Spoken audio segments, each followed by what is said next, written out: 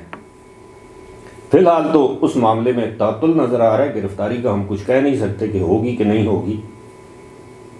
خبریں یہ بھی ہیں کہ اب 1 جنوری کے بعد عمران خان شاید لاہور سے اسلام آباد منتقل ہو جائیں گے۔ اس کی وجوہات مجھے نہیں پتہ، ممکن ہے وہ بہتر سمجھتے ہوں، کیونکہ آنے والے دنوں میں ان کے اسلام آباد میں بڑے تواتر کے ساتھ پیشیاں بھی ہیں، یا جنوری کے پہلے ہفتے میں نئے سال کے آغاز پر وہ اسلام آباد میں بنی گالہ والی رہائش گاہ پر یا رہائش گاہ میں منتقل ہو جائیں گے۔ پھر اس آڈیو میں وہ شخص پوچھتا ہے کہ جناب یہ پیغام، یہ آپ کا جو میسج ہے یہ سلیمان شہباز کو دیا جائے یا شہباز شریف کو؟ تو انہوں نے کہا نہیں ڈائریکٹ شہباز شریف کو بھیجیں۔ پھر وہ کہتے ہیں کہ جناب اچھا جی مختصر سا ایک میسج بھیجیں تو وہ پھر میں آگے کر لوں گا۔ اب اس ساری بات سے ایک معاملہ یا ایک چیز واضح ہو جاتی ہے کہ شاید میاں شہباز شریف اب بھی پی ٹی آئی یا عمران خان کے لیے کوئی سافٹ کارنر رکھتے ہیں۔ اس کی وجہ کچھ بھی ہو سکتی ہے، مجھے نہیں معلوم، کوئی کامن فرینڈز ہو سکتے ہیں، ہوتے ہیں نا انسان کے درمیان کے دوست، جو عمران خان کا بھی دوست ہو سکتا ہے، میاں شہباز شریف کا بھی دوست ہو سکتا ہے، اور یہی وجہ ہے کہ اب تک وہ للکارتے ضرور ہیں میاں شہباز شریف۔ ظاہر ہے آپ کو پتہ ہے کہ ہمارے وزیر اعظم بڑھ کے مارنے میں تو بڑے مشہور ہیں۔ یاد ہے آپ کو انہوں نے کہا تھا زرداری میں تمہیں ادھر الٹا لٹکا دوں گا، تمہارے پیٹ سے میں آنتے باہر نکال دوں گا، تمہیں میں لڑکانہ کی گلیوں میں گھسیٹوں گا۔ تو وہ بڑک ان سے اچھی کوئی نہیں مار سکتا پاکستانی سیاست میں۔ لیکن دوسری جانب آپ کو پتہ ہے کہ ایک شخص جو کہ لندن میں بیٹھا ہوا ہے جس کا نام ہے میاں نواز شریف، اور ان کی صاحبزادی مریم نواز، یہ دونوں ایسی شخصیات ہیں جن کے ہاں فی الحال عمران کو درگزر کرنے کے لیے کوئی گنجائش نہیں ہے۔ اس کی وجوہات ہیں، آپ جانتے ہیں میاں نواز شریف کے ساتھ عمران خان نے کیا سلوک کیا، یعنی باپ کے سامنے بیٹی کو جیل سے گرفتار کیا۔ ان کی اہلیہ آپ کو پتہ ہے کہ وہ چلیں ان پر کیا کچھ، وہ بستر مرگ پر تھیں، کیا کچھ نہیں کہا گیا، اور اب بھی وہ نواز شریف بگوڑا، مفرور، مجرم، اس کے علاوہ تو بات ہی نہیں کرتے عمران خان۔ تو ظاہر ہے پھر اب جب کہ معاملات ان کے ہاتھ میں ہیں تو وہ عمران خان کو ڈھیل دینے کے لیے تیار نہیں ہیں۔ لیکن یہ فواد چودھری، جب آپ ان کی بھی بڑکیں سنتے ہیں، جب یہ پبلک میں آتے ہیں تو آپ کو پتہ ہے نا یہ کیسی بات ہے۔ اب تو کہتے ہیں ہاں جی یہ جو فوج ہے، تو میں تو سمجھتا ہوں کہ فوج کو تو ایسا کوئی کام نہیں کرنا چاہیے، سیاستدانوں کو خود مل بیٹھ کر، پہلے آپ سارا کچھ فوج سے کرواتے تھے، اب فوج الگ ہوئی ہے تو ظاہر ہے آپ نے سیاستدانوں سے بات کرنی ہے تو کریں سیاستدانوں سے بات۔ جب عمران خان وزیر اعظم تھے وہ تو اپنے مخالف سیاستدانوں سے ہاتھ ملانا دور کی بات، ان کا سلام لینا گوارا نہیں کرتے، وہ کہتے ہیں میں مر جاؤں گا میں ان سے بات نہیں کروں گا۔ اب بھی ان کی یہی صورتحال ہے۔ جس دن وہ ان کی گورنمنٹ گئی انہوں نے اسمبلیوں سے، قومی اسمبلی سے استعفیٰ دے دیا، مستعفی ہو گئے، ان کے ارکان اسمبلی باہر بیٹھے ہیں۔ آج شاہ محمود قریشی کہتے ہیں کہ جی ہمیں کوئی بلائے تو صحیح قومی اسمبلی میں ہم آ جائیں گے، لیکن حکومت سنجیدہ نظر نہیں آتی۔ جناب حکومت آپ کے کیا آ کے ترلے کرے کہ آؤ جی شاہ جی آؤ تشریف لے کے آؤ، آپ تو جب بھی جائیں گے تو اسی طرح خواجہ آصف کی طرح، خواجہ آصف نہیں تو کوئی اور کہے گا، کوئی شرم ہوتی ہے، کوئی حیا ہوتی ہے۔ ظاہر ہے جو آپ نے بویا ہے وہ کاٹیں گے۔ اب اس وقت تو آپ کو یاد ہوگا نا وہ مراد سعید اور اس کی طرح کے جو دیگر جو لوگ ہیں وہ قومی اسمبلی میں کیا کیا تماشے لگاتے تھے، تو اب پھر آپ کو سننا پڑے گا۔ اگرچہ میں ذاتی طور پر اسمبلی میں اس طرح کی بد زبانی، بد کلامی، غیر پارلیمانی زبان یا حرکات کے خلاف ہوں، لیکن اس سب کی داغ بیل کس نے ڈالی، اس سب کو پروموٹ کس نے کیا؟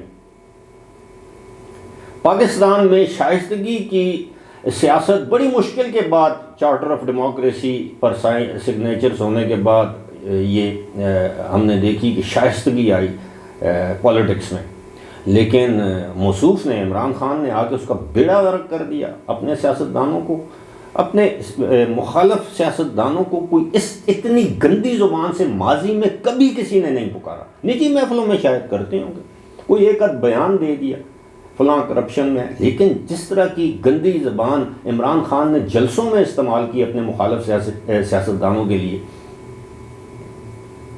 اب اس کو میں، آپ یقین کیجئے کہ دہرانا چاہوں بھی تو دہرا نہیں سکتا. اتنی غلیظ زبان انہوں نے استعمال کی ہے، اور وہ غلاظت آگے ٹرانسفر ہو چکی ہے نئی نسل میں.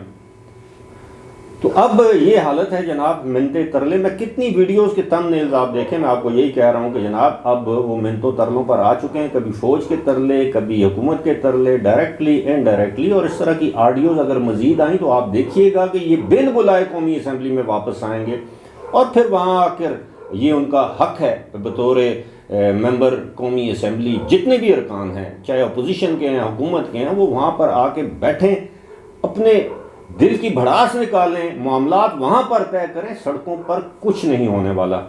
فی الحال مجھے دیجیے اجازت. خدا حافظ.